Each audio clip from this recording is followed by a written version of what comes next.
Bonjour, comment allez-vous? J'imagine bien, il faut toujours être au top de sa forme.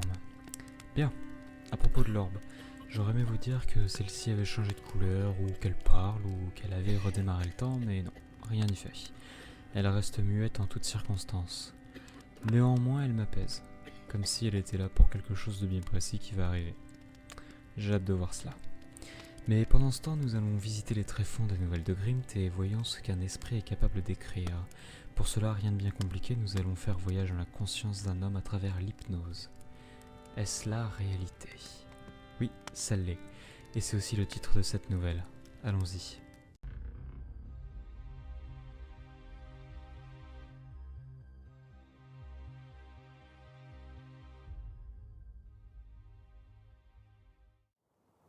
Très bien, je suis avec vous. Allons-y tous les deux, voulez-vous? J'étais debout dans une vaste prairie, tout était verdoyant, mais le ciel était quant à lui menaçant. Je m'avançais, lentement, redoutant ce qui allait arriver. J'étais angoissé de cette expérience et de ce qu'elle pouvait provoquer en moi. J'étais plus jeune, plus fort, les lèvres roses, cheveux longs et les yeux d'un parfait éclat d'émeraude qui était en accord avec mon teint blanchâtre. Je suis avec vous, que voyez-vous? De l'herbe, le ciel, des nuages, je ne reconnais rien de ce que je vois. Tout cela ne me dit rien et ça m'est totalement inconnu. Je vois. Déplacez-vous, essayez de trouver quelque chose d'anodin. Je marchais, l'herbe effleurait mes pieds, le manteau qui me tombait aux chevilles, j'adorais ce manteau. Je dévisageais ce paysage, comment pourrais-je créer un tel monde si je ne l'ai pas encore jamais vu? Tant de questions qui se bousculaient en moi. J'étais pourtant épanoui, paisible, comme en harmonie avec un bonheur perdu dans le tréfonds de moi-même. Le vent fouette l'herbe, l'orage se levait au loin et préparait une tempête. Je pouvais le sentir dans l'air et ma façon à devenir instable.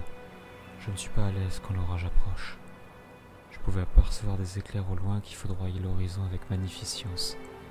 Même si mon angoisse croissait en moi, je ne pouvais m'empêcher d'admirer la beauté de la nature et de ce qu'elle engendre.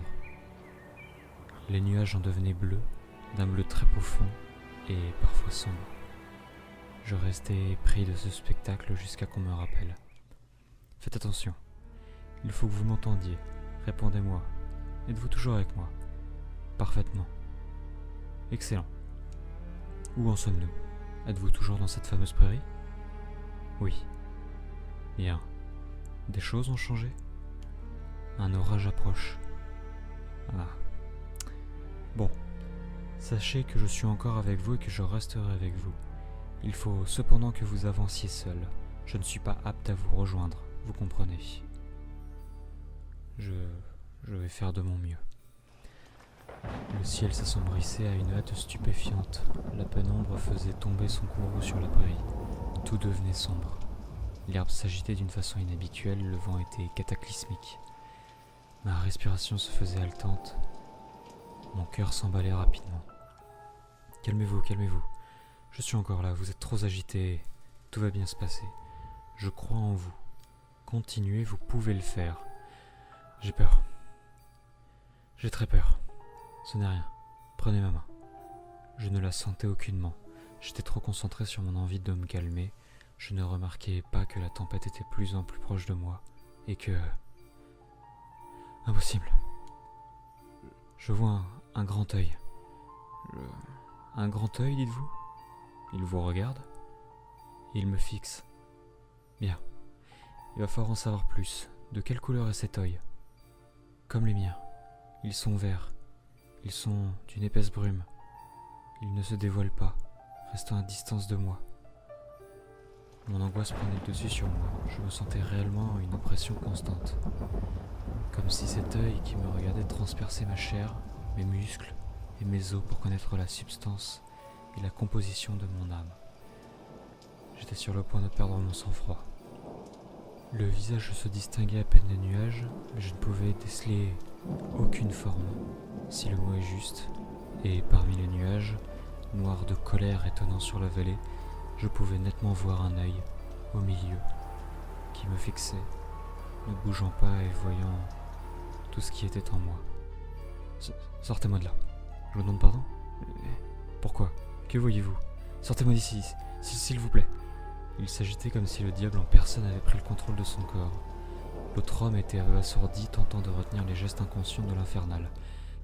Dites-moi ce que vous voyez, tout se passera bien, c'est irréel. S'il vous plaît.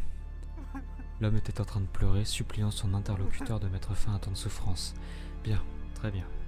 Vous entendez le son de ma voix, à 3 vous vous réveillerez. Vous êtes prêts? 1, calmez-vous. 2, réveillez-vous. 3. Le martyr avait les yeux rouges, les larmes ne cessaient de dévaler sur ses joues, et il s'agrippait de toutes ses forces à son pantalon comme pour saisir le réel de l'irréel. Vous allez bien? Non. Dites-moi, qu'avez-vous vu? Un long et lourd silence se posa dans le cabinet. Est-ce la réalité? Oui, je vous le promets. J'ai d'abord vu un œil dans les nuages. Il n'arrêtait pas de me regarder. Continuez, c'est fini, vous êtes en sécurité. Il s'approchait, je ne pouvais plus bouger. Mes membres étaient paralysés, c'était un vrai cauchemar.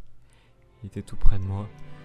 Bien, et ensuite, il est sorti des nuages et il continuait à s'approcher, sans forme, aucun physique. Une ombre noire, malveillante. Son œil n'entrait que dans les miens. Il respira profondément, fermant les yeux, il répliqua. Et quand il était devant moi, statique, il prit sa véritable forme. Et alors, qui était-il? Celui qui vous pourchasse depuis toute votre enfance, qui vous hante, vous traque dans vos rêves et vos cauchemars, exprimez-vous. Nous devons trouver une solution. C'était moi. Et c'est la fin, enfin, pour cette nouvelle. Pour ce qui est de la personne, je n'en avais pas la moindre connaissance. Bien, nous nous verrons une prochaine fois. Portez-vous bien.